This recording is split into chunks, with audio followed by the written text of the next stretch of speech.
Hello, I'm Sinead, and this video I thought I should give a little intro to the clips that are coming up.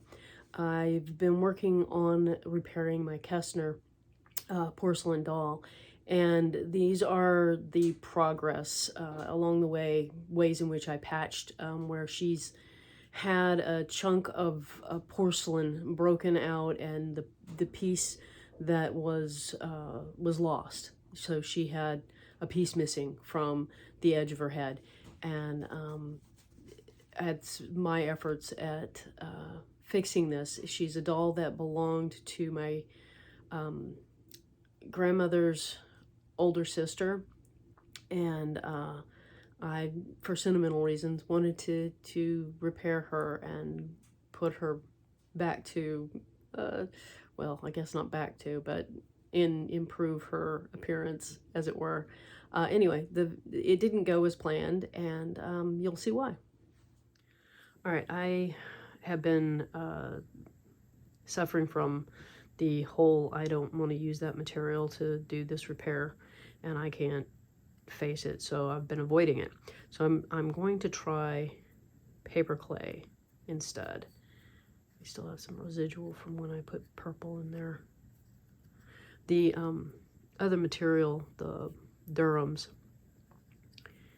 is very yellow tinted, and it was affecting the end color to where it just didn't match. It was like a peach tone, and because of the white undertones of the porcelain, the patch, the tinting always had yellow because of the Durham's. So if that makes sense.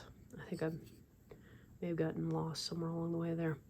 So I'm using an extra wet paper clay and filling this hole, and I'm hoping it doesn't shrink away too much to patch this. Because it's white, I'm hoping I can get closer to the tones of the porcelain, and I'll be able to sand it just like you sand the Durham's. You had to sand the Durham's too.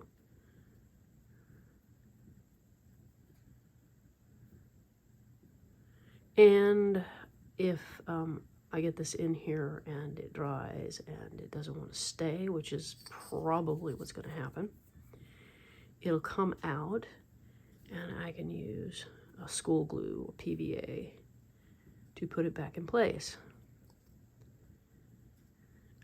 But it will be molded for a nice patch there, a nice matching, I hope. Think this has multiple angles right here in this where it broke away, and it's been a challenge to get anything to go down into the area.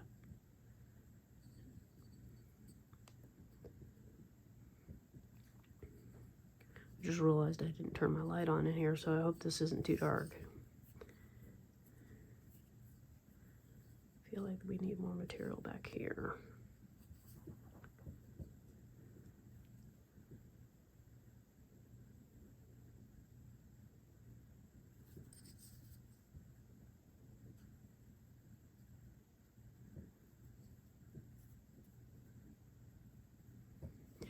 The glue and whatever that was still there from the previous repair, I'm trying to make sure I've built up over that enough to sand down and then be even. So I'll take a piece of sandpaper and sand this off, which is kind of probably what was happening here. We lost our color. Yeah, maybe I was a little too aggressive with the paper, sandpaper.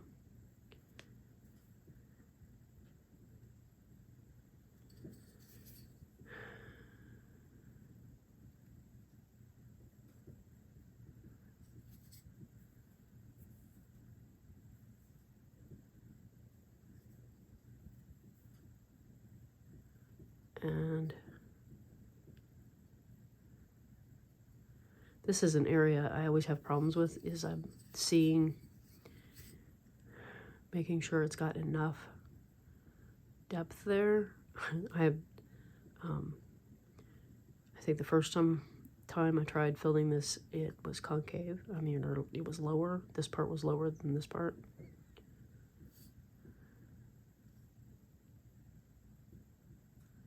But I think right now it's bigger. But I think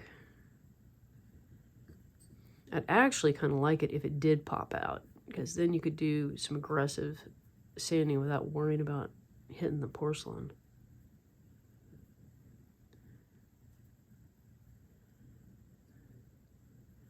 But the way I've wrapped it around, it may not. But we'll let this dry and we'll come back and show you how much shrinkage there was.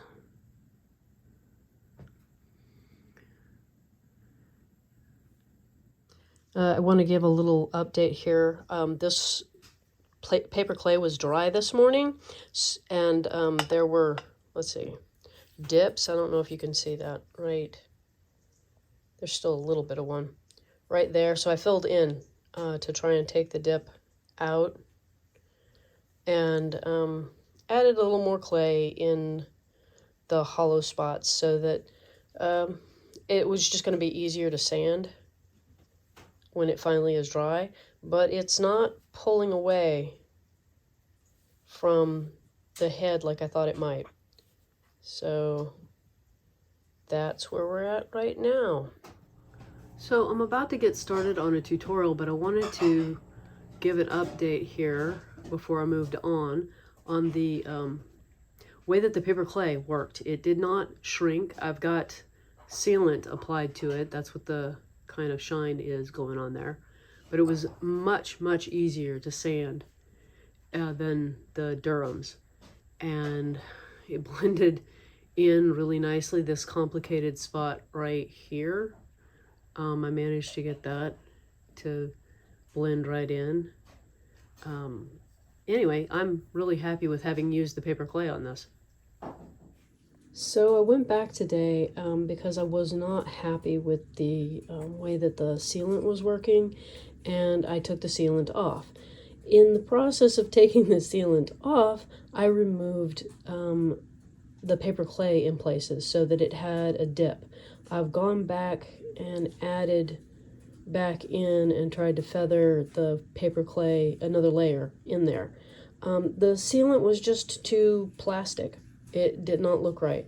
So hopefully after this is done, I can get that all smooth and ready for paint. And I think we're going to use oil paint because it will not need any type of sealant.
So I ran into some issues with the color matching because I had it the right color and panicked when everything soaked into the paper clay and it got really dark. And so I wiped it all off and lightened up the color, and now it's too late. And so I'm gonna have to wait till it dries. Let's not panic this time. Wait till it dries, get it back to the darker color, and paint it, give it a second coat. But it didn't go as planned. Well, as you can see from those clips, I've been working on this for a while, and the process of waiting on the oil paint, which is a linseed based paint, to dry is patience. It takes weeks sometimes for it to cure. And so I will eventually get a different color on her, and hopefully it will match better. And I'll update when that happens. Her body is ready and waiting, and her arms, the lower part of her arms and her legs, I still have to finish. So she's getting closer. to being done, and I hope you enjoyed this little short segment of the process. Bye-bye.